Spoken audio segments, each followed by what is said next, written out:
Good morning to all my friends and family, and welcome to Jim's 5am Club.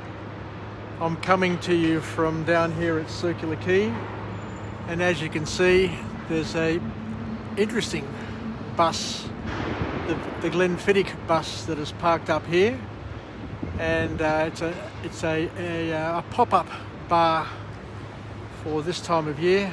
I'll organise to come here later on this afternoon before I go home and get a beverage and do a 5am club. It's just a wonderful little experience that we can all savour. So if you get in the mood, or if you get a chance, come down to the city and try out the Glenfiddich bus and have a couple of drinks. Anyway, what I'll do is I'll go on a walk and talk. I've got another book summary that I want to nail today. A wonderful book summary from a wonderful public speaker, a wonderful writer. And I remember going to see him many years ago when I was working. I forget where I was working. I think I was working at Telstra at the time, and I got invited to go and see him. And I went with my wife, Paula. And his name is Zig Zigler. Zig Zigler. And the book that he's written, that I'm going to just go through step by step, is called How to Stay Motivated. But I remember going to his presentation, and he's such a charismatic speaker. He was unreal. And I remember him saying, when he opened up his presentation, when he opened up his talk, and he said that lots of people say that money isn't important. And he says, yep, and I'm here to tell you, money is not the most important thing in the world. So he said, let's put money into perspective, just so that you all know that money is not in any way the most important thing in the world, but it only comes second to oxygen. I remember him saying that. Money only comes second to oxygen. And I remember laughing, cacking myself laughing at the way he put it, but it was just so apt and just so poetic the way he did the comparison. But let's just go through what he has to say and see where it leads us, where it takes us, and what we can learn from it. But he starts off by saying that as your vocabulary increases, so does your IQ, which is a really interesting point.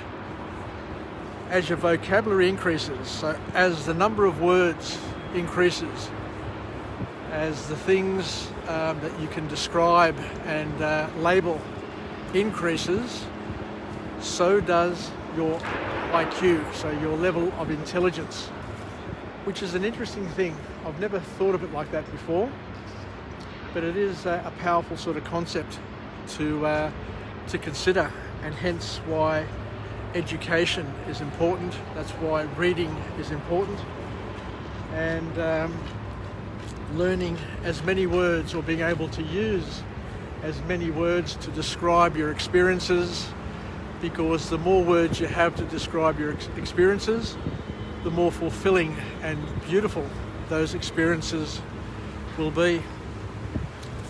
Anyway, the other thing that Zig Zigler talks about is that most people with a problem don't really want to solve it.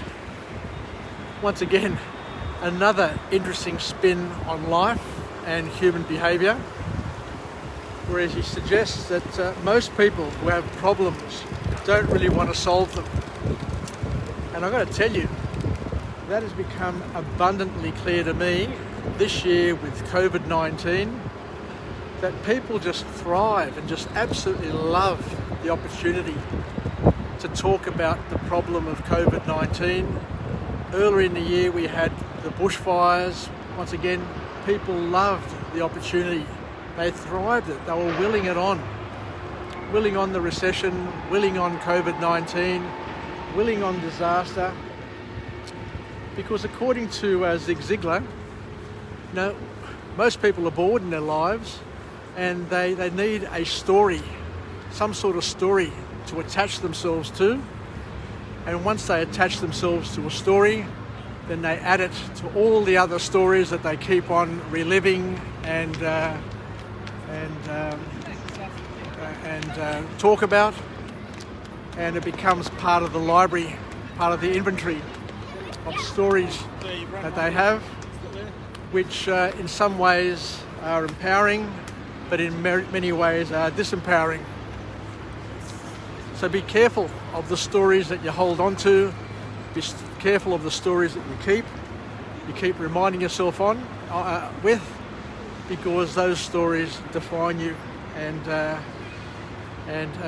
make you the person that you are.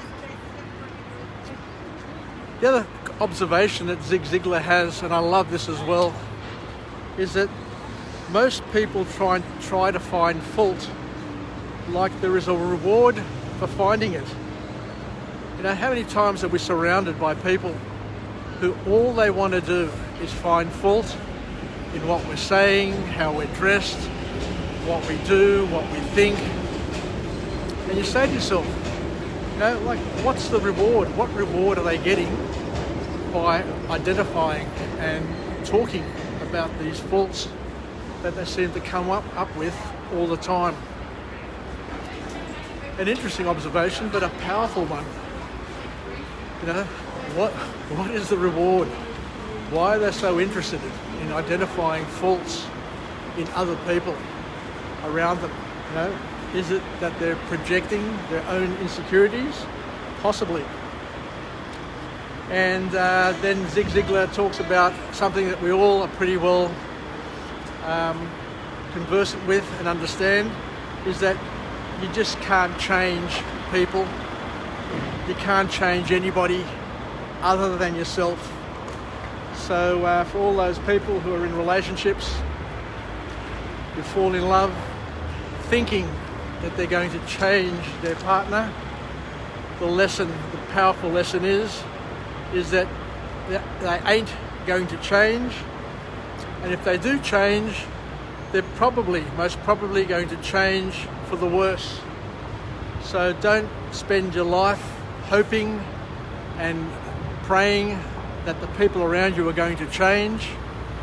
The only person that you can change, according to Zig Ziglar, is yourself. So focus on your own personal journey.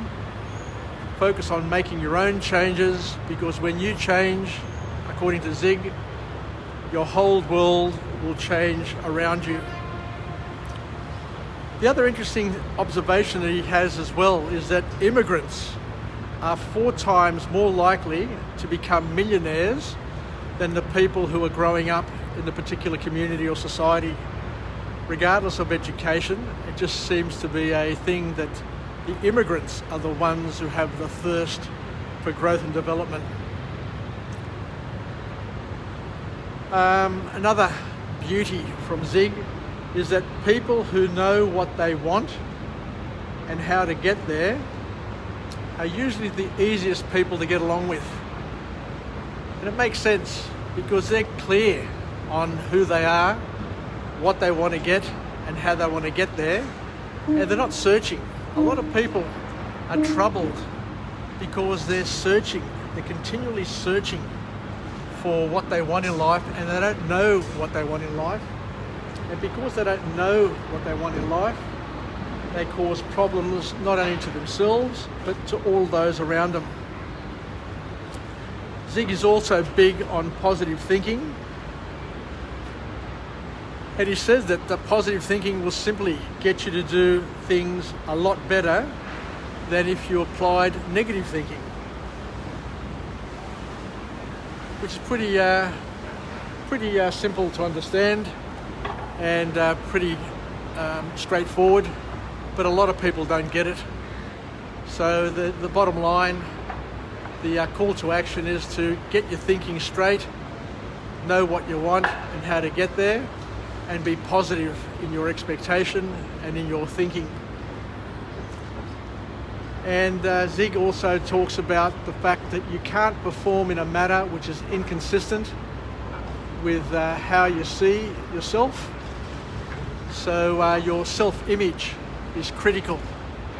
You can't overperform or underperform your self-image, because your self-image, according to Zig, is your thermostat, and you'll always average out to the way you see yourself. You can't be better or worse, because you'll just do whatever it takes to regain and to maintain that image, either that positive image, that enhanced image, that limiting image, whatever that image is, whatever that image you've decided on, that's the image that you will continue to aspire to.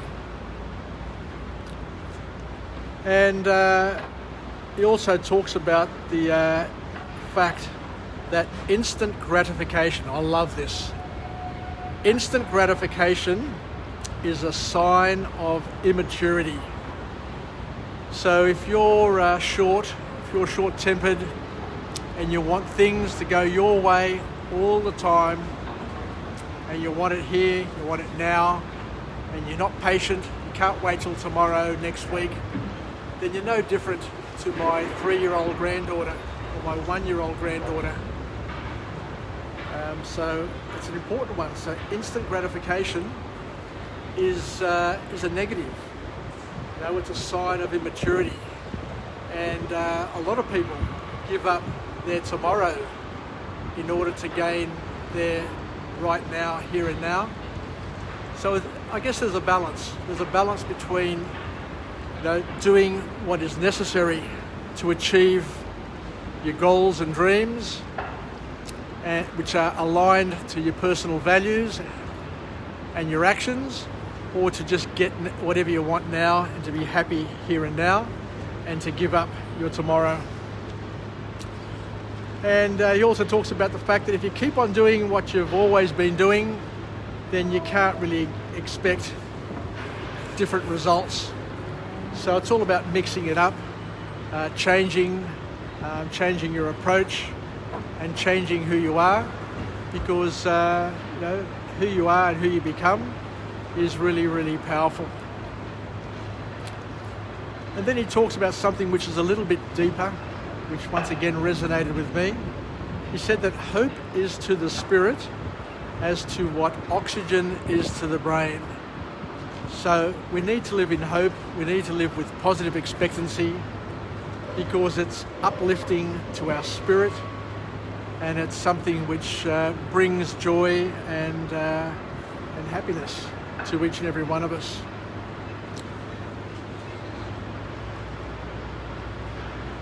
Once again, he talks about something that we've talked about before, that the people who are closest to you will determine or will have a strong influence on the level of success that you will enjoy.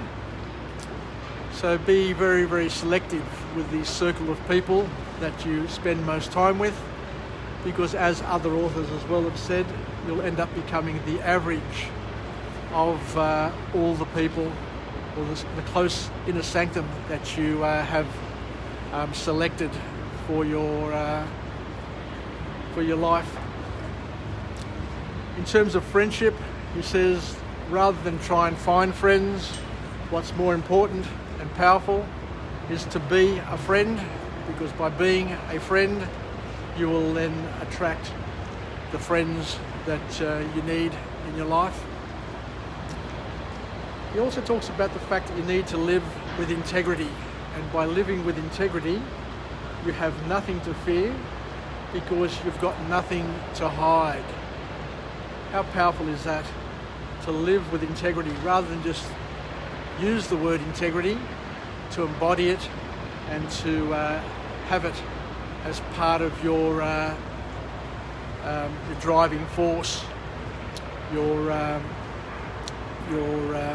compass. So to live with integrity, and to basically be honest, authentic, and to do the things which are aligned to your values, and to take action, positive action, to achieving those outcomes on a regular basis. And the last thing he talks about is the importance of character. And he says that character is the ability to carry out a resolution long after the excitement and stage lights have worn out and turned off, should I say, which once again is very, very powerful, very, very powerful indeed, because our character is the sort of thing that drives us, which defines us, and it makes us who we are. And it's the person, it's the behaviours, the habits that we have when nobody else is looking. So, as somebody else also mentioned, be more focused on your character than on your reputation, because your character is basically who you actually are, whereas your reputation is what other people think you are. Anyway, thank you very much once again for joining me on Jim's 5am Club. I'm coming to you from wharf number 6 today. It's just a little bit overcast, a little bit windy out there, so I've come in here because it's sheltered and I can do my 5am Club without the mic being buffeted by the wind. So let's finish up with a positive affirmation. I'm alive, I am well, and I feel absolutely great. To my friends and family, stay connected, stay relevant, and most importantly, let's take some lessons from Zig Zigler, from his book, and remember to make the most of what we've got, to live with integrity, because by living with integrity, we've got nothing to hide. To be a friend rather than trying to find friends. To be selective with the people that we spend most time with, because we'll end up being the average of that inner circle. And that hope, to live in hope, because hope is to the spirit what oxygen is to the brain. And to not worry about changing the people around us, because you can't change anyone other than yourself. And to not worry about the people who continually try and find fault in our lives, because you just need to remind them that there is no reward for them finding fault in our lives, and if anything, it just turns us off and wants us to distance them from our inner circle. And to also be careful, to be very, very careful about the stories that we have and that we keep on repeating, because he reminded us that most people with a problem don't really want to solve it. They talk about it, they act as if they want to solve it, but you know yourself, when you look around your friends, they'll just keep on talking about the same old problem, the same old story, over and over and over again. And you just wonder sometimes, but you can solve it by just doing A, B and C. You know what you have to do to solve it. Why don't you solve it? But Zig Ziglar gives us the inside information in terms of human behaviour, that most people don't want to solve their problems because they're stuck in that sort of problem. They get some residual sort of enjoyment. I don't know how to explain it, but a psychologist probably would. But even a problem, even being miserable, is probably better than being lonely and being empty. I guess is probably a better way of probably describing it. So thank you very much, and I appreciate it once again, and I look forward to coming to you again tomorrow from a different location with a different message, and hopefully something that we can use to empower ourselves, to propel ourselves, and to share some experiences and understand that we all have the same challenges. It's just that we need to work through them, find solutions, and basically get on with life, because today, Friday, is yet another day which we've got at our disposal, but it's also a day that will never ever come back. So make the most of this Friday, make the most of today, and enjoy what you've got. Enjoy what you've got, because it's a gift. No, it's a gift, and you've got an opportunity to make the most of it, to live with positive expectancy, enjoy every moment throughout the day, and add it to your inventory of memories, and and great loves. Take care, Yassas from Jim's 5am Club, and we'll chat again at another time. Bye for now, sa sakapao. And a little kiss to send you on your way. Bye bye.